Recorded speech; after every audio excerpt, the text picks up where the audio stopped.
పశ్చిమ గోదావరి జిల్లా పెంటపాడులో వన మహోత్సవ కార్యక్రమం నిర్వహించారు. ఈ కార్యక్రమంలో ప్రభుత్వ విప్ ఎమ్మెల్యే బొలిశెట్టి శ్రీనివాస్ పాల్గొని కోరుమిల్లిలో మొక్కలు నాటారు. గ్రామాల్లో అభివృద్ధి పనులు వేగంగా జరుగుతున్నాయి. పంట అమ్మిన 48 గంటల్లోనే రైతుల ఖాతాల్లో డబ్బు జమ అవుతోంది. దాంతో రైతులు ప్రజలంతా చంద్రబాబును హర్షిస్తున్నారని బొలిశెట్టి చెప్పారు. కోరుమిల్లిలో డ్వాక్రా భవనం పూర్తి చేయడానికి దాతల సహకారం అందుతోంది. త్వరలోనే వాటర్ ప్లాంట్ ఏర్పాటు చేసి అందుబాటులోకి తెస్తామని ఎమ్మెల్యే చెప్పారు.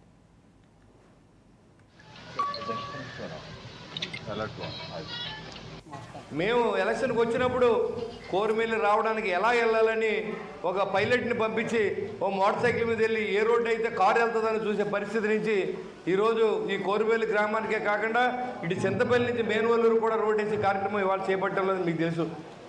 గడిచిన ప్రభుత్వంలో రైతులు ధాన్యం తోలి ఎక్కడికి తోలాలి, ఎప్పుడు డబ్బులు వస్తాయో తెలియని పరిస్థితుల్లో ఆ రోజు రైతు ఉంటే ఈరోజు రైతు అకౌంట్లోకి 48 గంటలు ఇచ్చే ప్రభుత్వం ఈ ప్రభుత్వాన్ని కూడా మీకు తెలియజేస్తూ ఉన్నా. ఇదివరకు సర్పంచులు, ఎంపీటీసీలు, జడ్పీటీసీలు ఎంతమంది నెగ్గినా ప్రజల్లో తిరిగే ధైర్యం లేదు, దమ్ము లేదు. ఎందుకంటే ఎక్కడ ఒక చెప్పడం మట్టి కానీ లేకపోతే పేద ప్రజలను ఆదుకునే పరిస్థితి కూడా లేదు.